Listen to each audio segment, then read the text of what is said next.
Vamos allá, vamos a titular esta reflexión el día de hoy: pecados imperdonables. Abra bien sus oídos porque esto va a estar hoy un poco, van a haber personas que no les va a gustar mucho esta reflexión, gloria al Señor, pero vamos a tratar, amén, de hablar las Santas Escrituras como siempre hemos hecho, amén, gloria a Dios para siempre. Pecados imperdonables.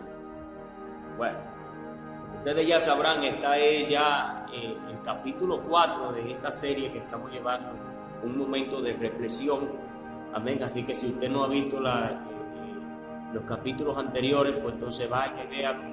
Si usted es primera vez que visita nuestro canal, le invito a que se suscriba, porque estamos llevando esta serie de reflexiones bíblicas que yo sé que van a ser de mucha bendición para su vida. Pecados imperdonables. Nos vamos a basar el día de hoy en Mateo capítulo 2, verso 22 en adelante. Gloria al Señor para siempre. Para hablarte de los pecados imperdonables, tengo que hablarte primero de lo que es el pecado y hacer entrar en razón, ¿verdad?, a las personas que nos están viendo, concientizarlos de lo que es el pecado. Bueno, pues el pecado es culpa, el pecado es iniquidad, el pecado es transgresión, etcétera. Y un pecador es una persona inicua, un pecador es una persona malo, un pecador es una persona malvado, ¿verdad? Es una persona prevaricadora, un pecador es una persona transgresora o un transgresor, gloria al Señor. Y bueno, el pecado, amado, es todo lo que se opone y se revela contra Dios. Hay gente que cree, lamentablemente, dentro del pueblo de Dios, que pecado nada más es fornicación. Hay gente que creen que pecado es nada más adulterio. Hay gente que creen que pecado es nada más la mentira. Y hay muchos tipos de pecado dentro del pueblo de Dios. Escuchen, présteme atención porque vamos a hablar serio aquí hoy en este día. Miren, la falta es un pecado. Cuando usted le falta a Dios, que usted no cumple la irresponsabilidad, ¿verdad? Eso es un pecado. La iniquidad es un pecado. La injusticia es un pecado. La rebelión. Señores, ¿cuánta gente rebelde? La rebelión es un pecado.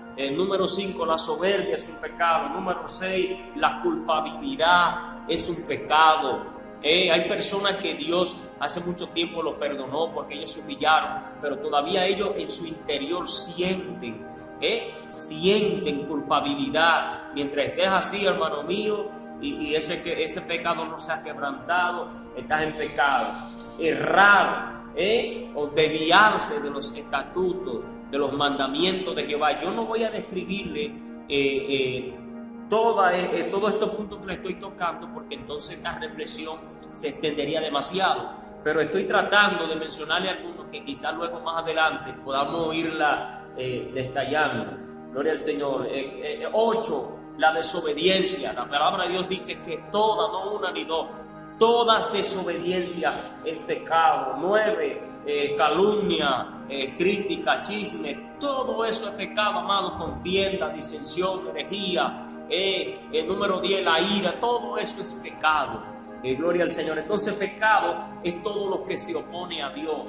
Pecado es todo lo contrario a Dios. Bueno, ahora bien, vamos a la parte importante de esta reflexión.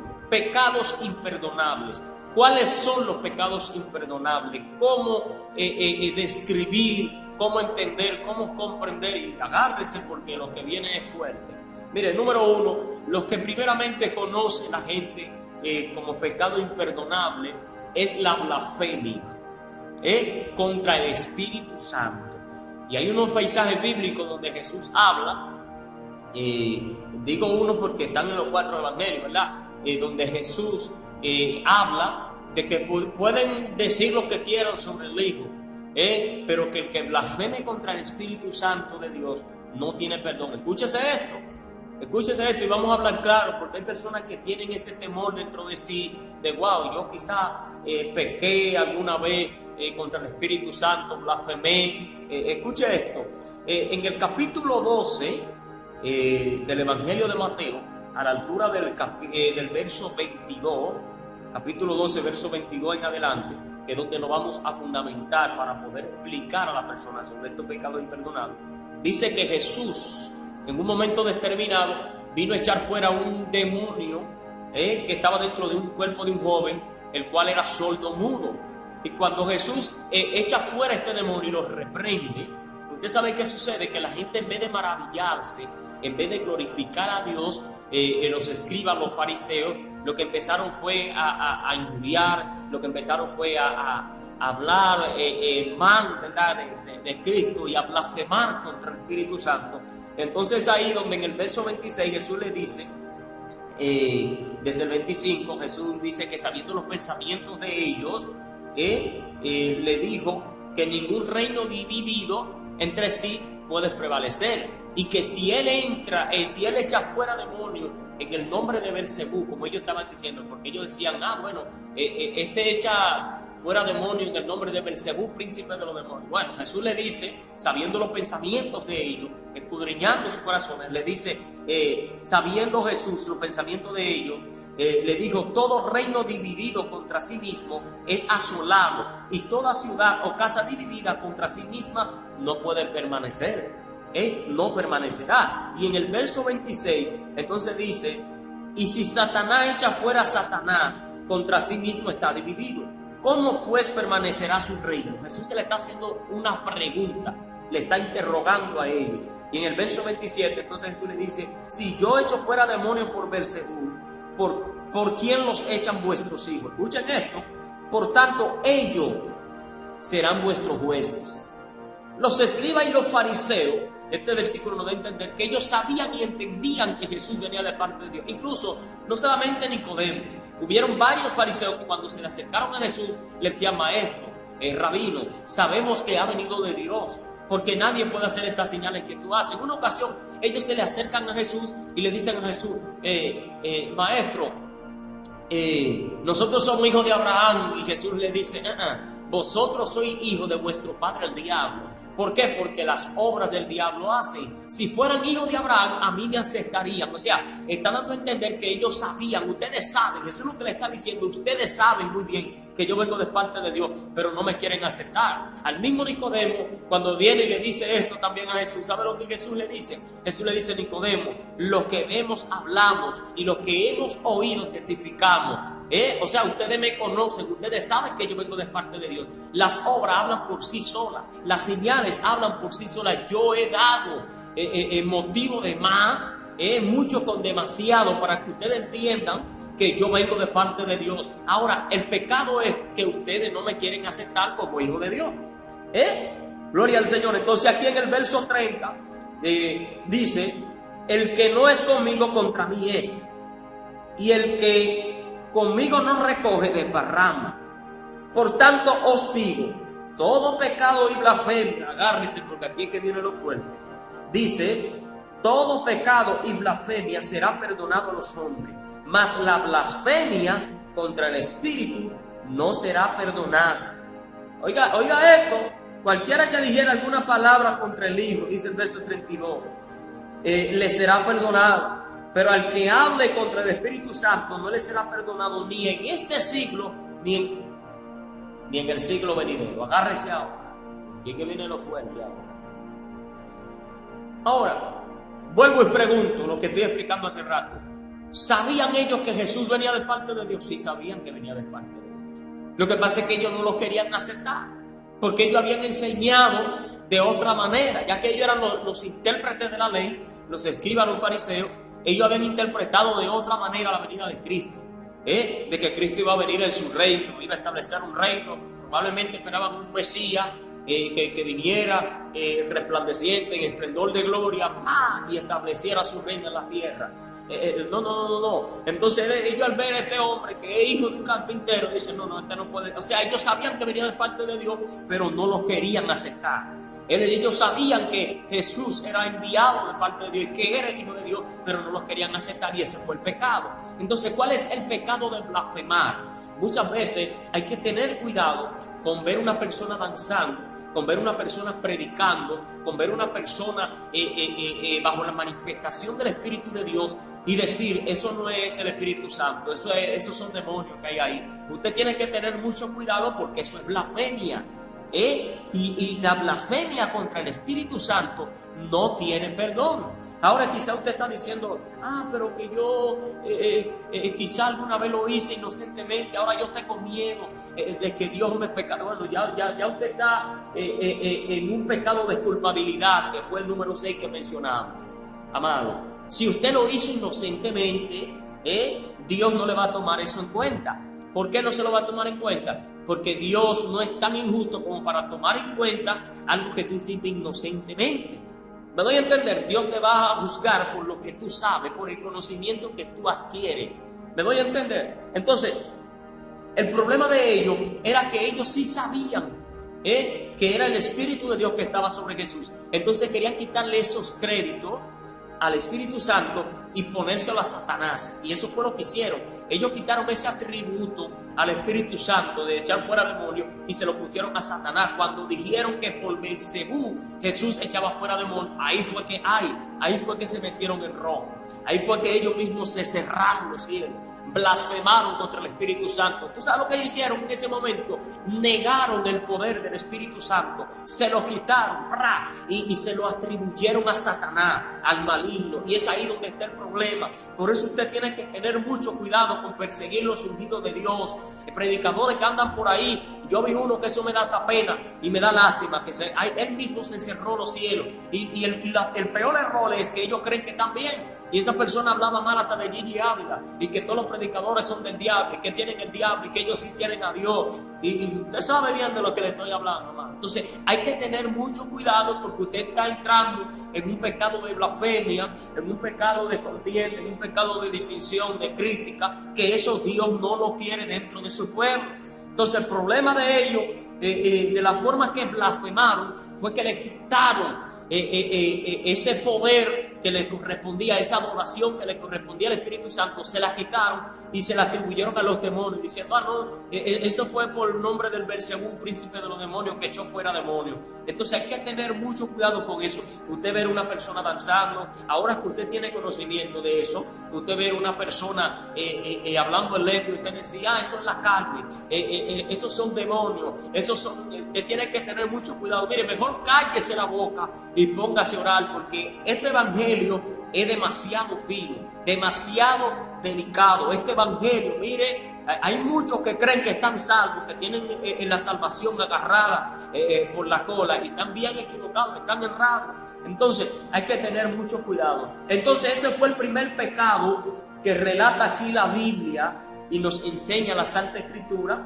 que es un pecado imperdonable, de la cual usted tiene que librarse. Usted dirá, varón, pero la Biblia no enseña más pecados que no sean imperdonables. Porque si usted blasfema contra el Padre, si usted blasfema contra el Hijo y no ha blasfemado contra el Espíritu Santo, y usted se humilla, ahí dice que lo perdona. Espérese, que usted no me está entendiendo. Usted tiene que conéctese conmigo ahora para que me pueda entender. Mire, lo que sucede es que mientras usted permanezca en un estado de pecado, ese pecado no ha sido quebrantado todavía. La palabra de Dios dice, la simiente de Dios no peca. Usted se ha puesto a escudriñar eso. La simiente de Dios no peca. Entonces dice más abajo, el que practica el pecado es del diablo. ¿Cómo usted explicaría esos dos versículos? Bueno, la simiente de Dios no peca. Lo que pasa es que la simiente de Dios es como David. Cometió un error, pecaba, pero se humillaba. Y al humillarse con sinceridad, entonces se apartaba del pecado y Dios lo perdonaba, porque dice la palabra de Dios, el que se humille y se aparte, ese alcanzará misericordia. O sea, cuando la palabra de Dios dice más abajo de que el practica el pecado es del diablo, no el que peca, pendiente aquí, no el que peca, porque aquí nadie es perfecto, aquí cualquiera comete un error, pero el problema está en practicar el pecado. Pero ¿cómo así, varón? Algo que se practica es algo en lo que usted entrena, usted se entrena de tal manera para perfeccionarse, eso es practicar, ¿verdad? Eso es practicar, entrenarse en esa área porque a usted le gusta. Entonces, El hecho de que usted haya cometido un error, el hecho de que usted haya fallado como ser humano, es porque estamos llenos de debilidad y no es que estamos justificando pecado. Présteme atención y escúcheme bien lo que le estoy diciendo, para que después no salga por ahí a criticarme. El evangelista está raro y está predicando cosas. Estoy hablando por la Santa Escritura. Amén. Escúcheme bien. El que usted haya cometido un error, haya tenido una debilidad, no quiere decir que usted es del diablo. Porque usted probablemente se humille, se aparte y alcance la misericordia. Es la Biblia que lo dice, no soy yo. Ahora, cuando usted peca porque a usted le gusta ese pecado, cuando usted peca porque usted ama el pecado y usted peca deliberadamente, entonces ahí es donde entra el versículo que dice que el que practica el pecado es del diablo. Pues claro, porque el diablo peca desde el principio, como dice la Escritura, y él es el que vive pecando todo el tiempo. Entonces, si usted ya no tiene temor de Dios y el Espíritu ya no lo reprende cuando usted peca, entonces usted tiene problemas, amado. Usted tiene que revisarse, ¿verdad? Usted tiene que volver a arrepentirse, usted tiene que volver a nacer de nuevo. Entonces, esto es lo que está aconteciendo aquí, mis santos hermanos. Todo pecado, mire, esos pecados que yo mencioné ahí, la falta, la iniquidad, la injusticia, la rebelión, la soberbia, el orgullo, la avaricia, la culpabilidad, gloria a Dios, desviarse de los estatutos, ponerse a todo lo que se llama Dios, la desobediencia, gloria al Señor para siempre. Todos esos pecados son imperdonables hasta el día que usted se humilla y se arrepiente. Pero ¿cómo así, varón? ¿Usted podría explicarme eso un poquito más? Pero claro que sí. Mire, mi hermano, lo que pasa es que si usted está en un estado de pecado y usted no se humilla y usted no reconoce que usted ha pecado contra Dios, por más que usted pida perdón, es que ese pecado es imperdonable, porque es que ese pecado tiene que ser inquebrantado primero. Por ejemplo, una persona que está en fornicación y viene para Señor, perdóname porque yo estoy en fornicación, pero sigue en fornicación y mañana vuelve y ora y se arrepiente y Señor, perdóname, tú sabes que estoy en fornicación, pero sigue amado. Tú tienes que apartarte de la fornicación, arrepentirte, confesar ese pecado, volverte a Dios. Entonces ahí el pecado es quebrantado y ahí Dios te perdona. Finalmente, ¿cuál es la reflexión que quiero traer hoy al pueblo de Dios? Que todo pecado que no sea quebrantado es imperdonable. Mientras tú permanezcas en un estado de pecado, sea de desobediencia, sea de orgullo, sea de altivez, sea de fornicación, sea de culpabilidad, sea de iniquidad, sea de injusticia, que hay mucha injusticia dentro del pueblo de Dios, sea de mentira, sea de lo que sea, mientras tú permanezcas en él y no te apartes de él, tú no vas a alcanzar perdón de Dios. Entonces eso se le llama pecado imperdonable. Gloria al Señor. ¿Por qué? ¿Por qué pecado imperdonable? Porque es que tú no te has humillado todavía, no te has apartado de él. Ahora, el día que tú te humillas, te vuelves a Dios, te arrepientes y te apartas de ese pecado y alcanza la misericordia, entonces ese pecado imperdonable ya no es imperdonable para ti. Ahora pasa a ser un pecado común y corriente. Ya tú te humillaste, ya te apartaste, ya pediste perdón. Ahora Cristo te agarra, te lava con tu sangre, te purifica, te santifica. Entonces, miren los impíos que practican impiedad, que practican maldad, viven pidiendo perdón a Dios todos los días, quizás antes de acostarse, porque quizás viven con miedo, pero todos los días viven pecando. Entonces, ellos no van a alcanzar misericordia, son imperdonables hasta el día que se humillan, que se arrepienten y aceptan a Cristo como único y suficiente Salvador. Entonces, mis santos hermanos, esto ha sido un momento de reflexión. Estuvo con ustedes una vez más su hermano Derling Germán y será hasta la próxima si Dios nos lo permite. Shalom, shalom.